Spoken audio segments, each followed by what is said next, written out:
All right. Hey, you. Thanks for tuning into the morning brief. It is Thursday, April 22nd. Yesterday, crazy day. Let's take a look at what's going on in the futures market. So you can see yesterday was a trend day as well as an open drive. Open drive being the opening type and the trend day being the day type. If you don't know what I mean when I talk about the opening types and the day types, I highly recommend going back through my old videos on TikTok because I go about them in detail there, and they're fairly important to understand the different day types and the characteristics, and as well as the opening types. The opening type basically determines the level of conviction. So yesterday was an open drive, which is the strongest opening type, which basically kind of looks like a racehorse sprinting out of the gates.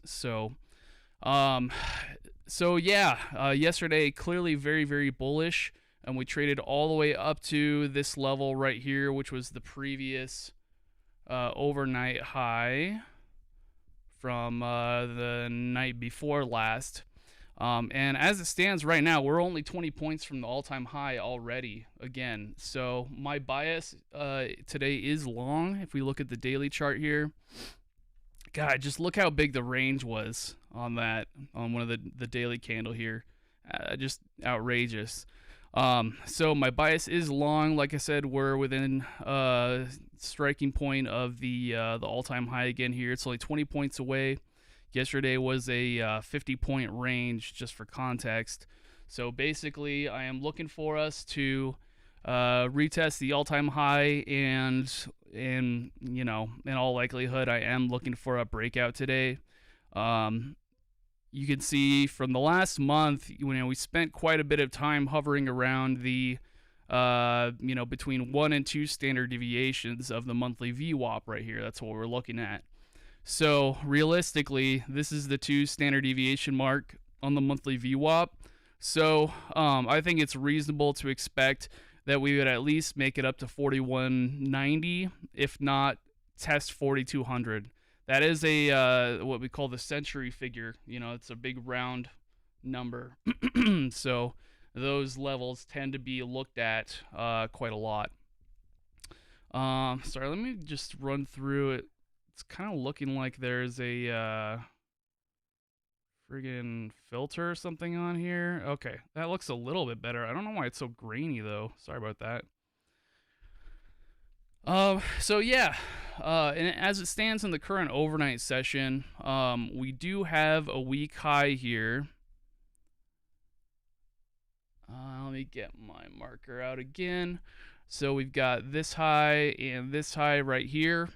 So that's an unfinished auction, and you can see the longs are just itching at this level right here, still chomping at the bit. So I am expecting that we will.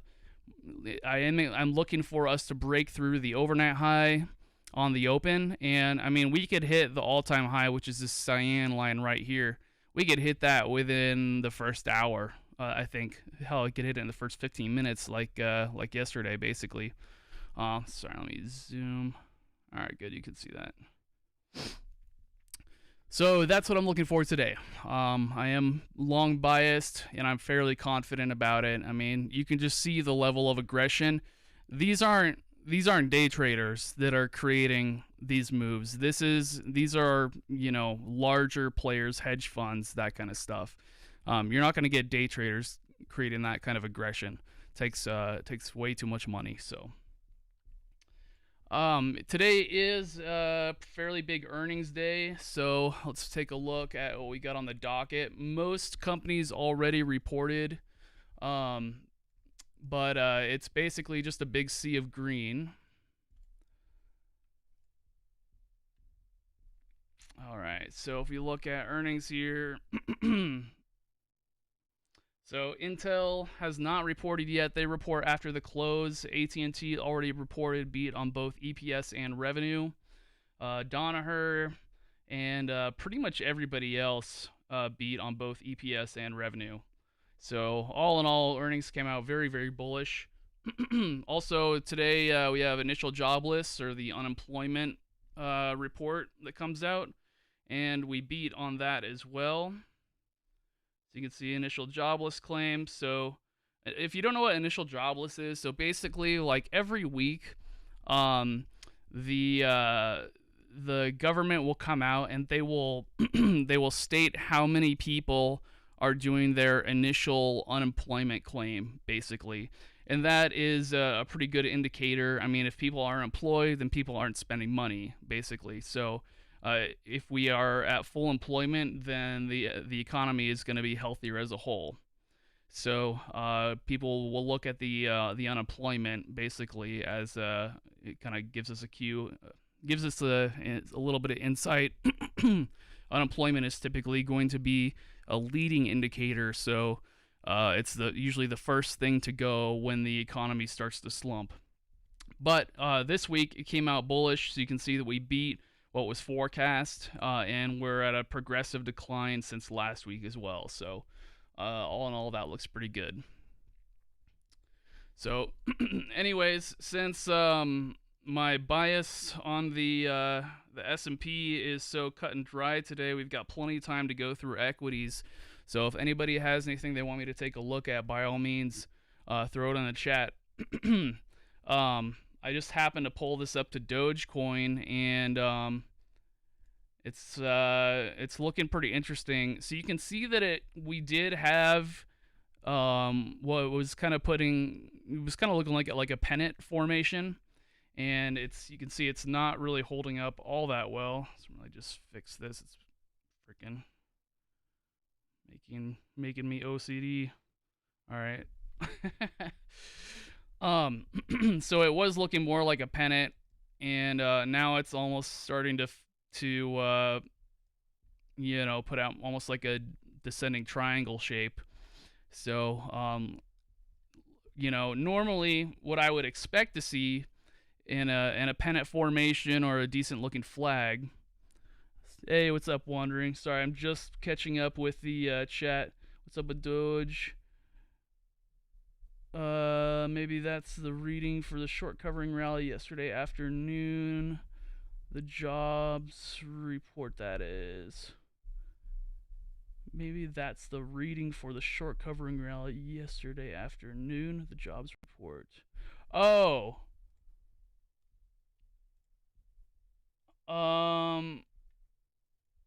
What is my data? Let's see, date Friday, April 23rd. No? Maybe I'm misunderstanding. Just a random thought. Yeah, I'm not sure exactly. If you might rephrase it differently, I might follow you a little bit better. Anyways, back to Doge here. So basically what I was saying is I'm just seeing a little bit of weakness. The trend line that we had was right here. And normally when we get down to, if this is like value, if this is where the buyers and sellers agree it's a fair price, you would normally expect that when you get down here at the low, people are going to be buying. But if people aren't buying, then it suggests that there might be some weakness there. So that's the only thing I have to say about Doge. Let's take a look at Bitcoin while we're here. So, not a lot has really happened since we broke through the 60,000 level. The only thing that I see is that I was expecting us to for people to be buying the dip down here. I actually called this out myself when we put in this really big V bottom, and I did have one caveat in that this is clearly a lot of momentum, and I didn't know if this is going to sustain or not. And it is looking like it is sustaining, so clearly there are offers here. So every time we get up in this area, people are offering it down. And you can see that we did test down here right around 51,000, and they seem to have bought it up. There's a very large candle right here, really big wick on it. So it's hard to say whether or not this thing is going to spill over again and we'll get continuation lower, or if they're going to buy it back up and we're going to trap out the shorts. It could go either way, you know. We'll just need to see what happens at this trend line. In theory, it should not be able to break through this trend line like that. So I'm just catching up on the chat here. So Dogecoin, I mean, like I said, it looks a little bit weak to me. It doesn't look like there's quite enough demand, and that maybe people are getting the feeling that it's overbought, perhaps. Like I said, you know, normally on Doge, let's see, where was it?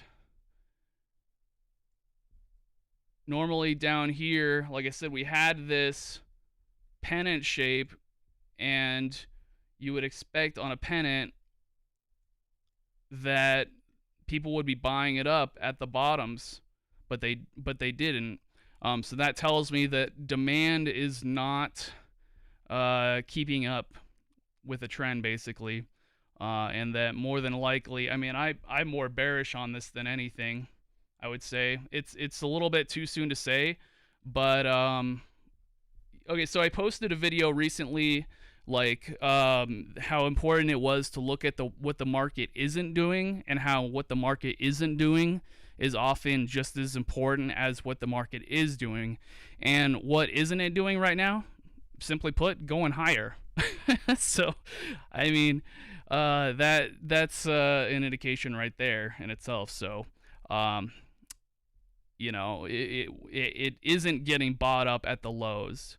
You know, it isn't getting big volume. In fact, volume is atrocious. Look at that. So that's the stuff that I'm seeing, anyways. So AT&T reported today. Let's see what's going on in their neck of the woods. So we had a very, very big gap down here. We've got a very big unfilled gap right there, and it's started to rally pretty nicely. We've got a V bottom right here, and we are testing the base of that gap, basically. So this could be a really, really nice trade. I am pretty favorable when it comes to using gaps for my targets. So once we are able to get up into this gap zone, the likelihood of us coming all the way up and filling that gap is really high. So taking it from like right here, from $30 up to a little over 31, that would be a fairly nice trade, especially if we take out the all-time high. Oh wait, holy crap, you know what I just noticed? Sorry guys, I misspoke. This is where we're trading at in pre-market, 31.27. So we've already filled that gap and blasted off. I apologize. I'm not TradingView is not my primary platform. SKIZ, you got it. What would I recommend to invest in right now? I mean, I can't make individual recommendations when it comes to investments, because I'm not like I haven't passed my Series 7 or whatever yet.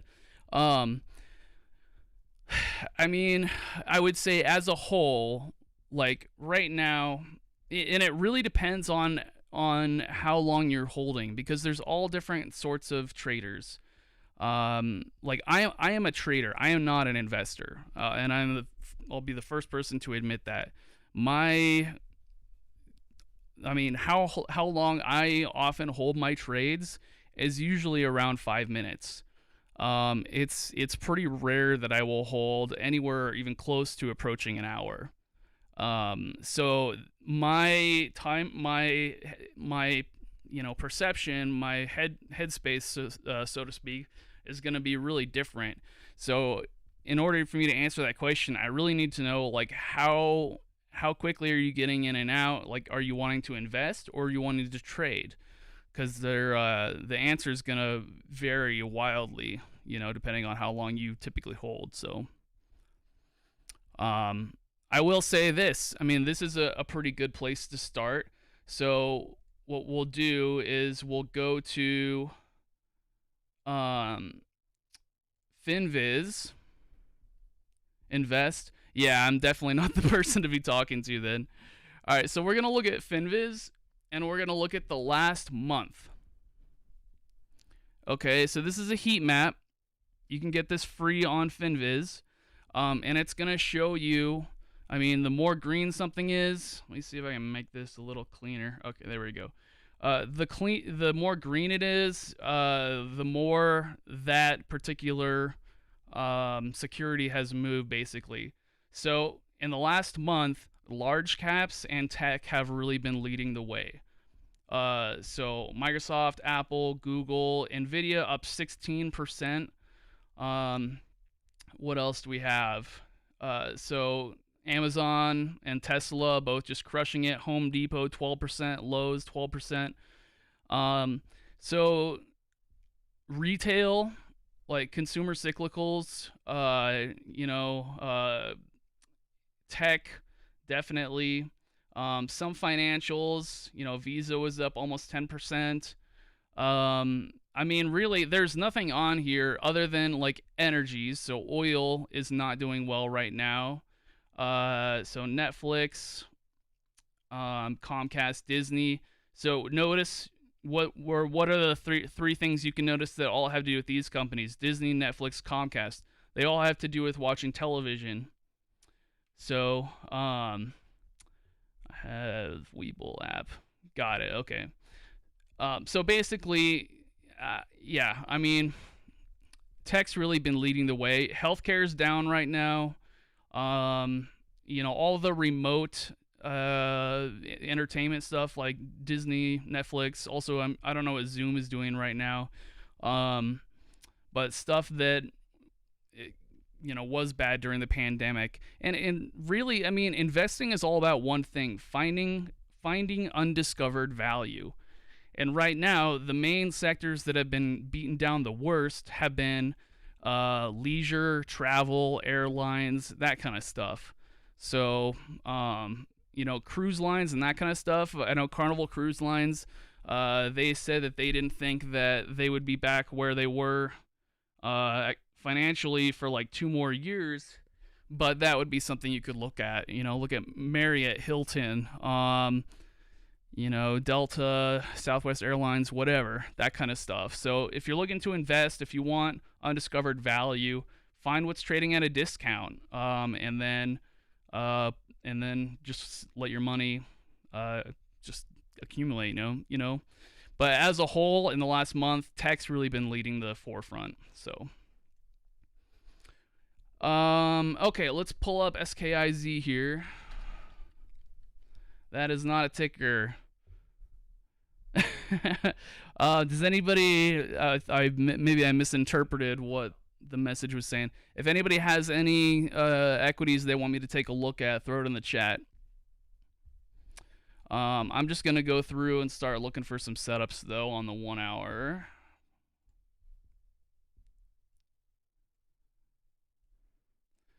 Okay, so Alibaba's starting to bounce here a little bit. Webull gives 2 free stocks. I don't understand it. You mean when you say you don't understand it, you don't understand the platform itself? Or what about it don't you understand? Oh, here you go, guys. So Neo's breaking out.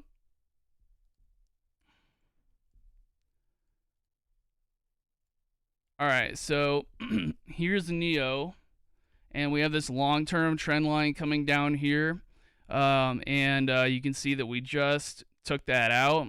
So there's a possible opportunity. And let's zoom out to a 4 hour so we can see where we're at in context. So yeah, we're quite a ways from the all-time high there. Looks like the all-time high is around 67 and we're currently trading at $39. So if this thing takes off, which it very well might, everybody that's shorted in here is now screwed and is going to be exiting. So therefore, Neo starts taking out and heading back up towards the top. So that's a potential opportunity. How to see what it's doing also, what they are. When you say what they are, what do you mean exactly? Like what is? The stocks? The companies?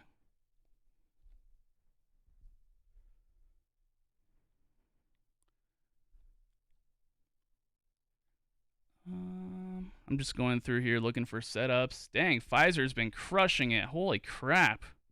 Look at that. Even when the S&P has been pulling back really hard, Pfizer's just absolutely dominating. The only thing I would say about this is that it's more than likely a little bit too late to get on this puppy. One thing I wanted to do here, let's see, volume profile. Okay, that's my daily profile.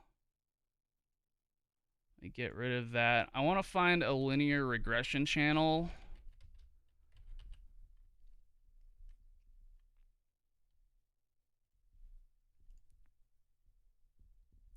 Okay, so this can be a really, really great tool. And for somebody that is a newer investor in particular, I highly recommend utilizing something like this. So this is what's called a linear regression channel.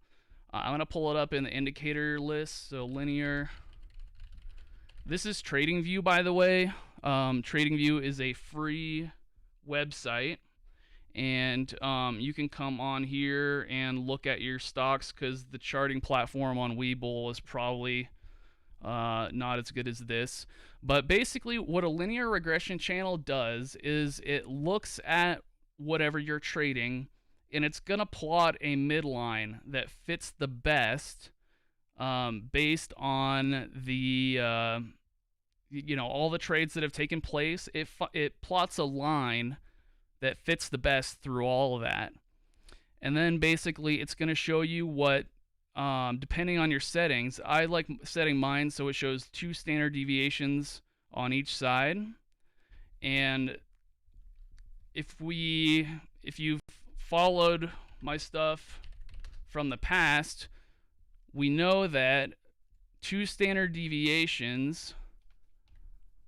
So this is a bell curve. So this is one standard. So imagine these are all trades, right? These are the trades that have taken place, say, in the period of a month. So a standard deviation, basically, it gives you some sort of context in terms of how normal or how abnormal, your current price is relative to the previous activity. So 68% of the trades are going to fall within 1 standard deviation, and 95% of the trades are going to fall within 2 standard deviations. So here's 1, here's 2.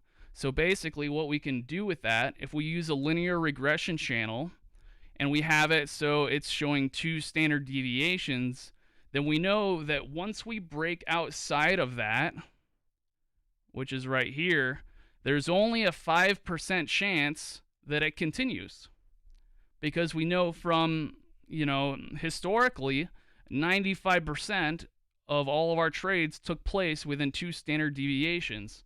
And this is something from statistics. I mean, it's a statistical calculation, basically. It adds up.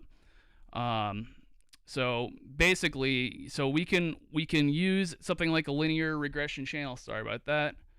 And we can look at where the buy points are. If you've got a decent looking channel, then you know that your buy points are going to be when we test the green line in an uptrend. So that's something that I'm using in my own trading right now, and it has really, really helped me out. I made $540 yesterday in about 20 minutes off of 3 trades.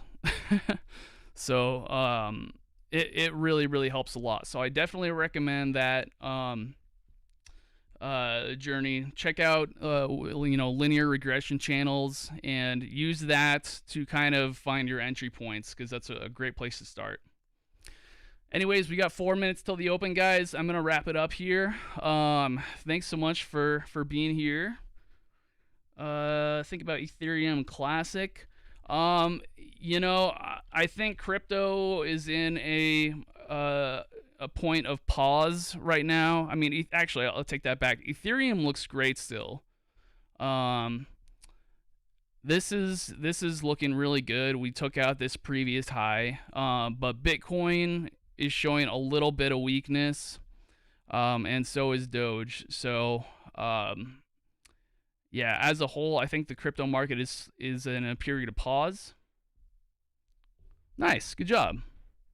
Hell yeah.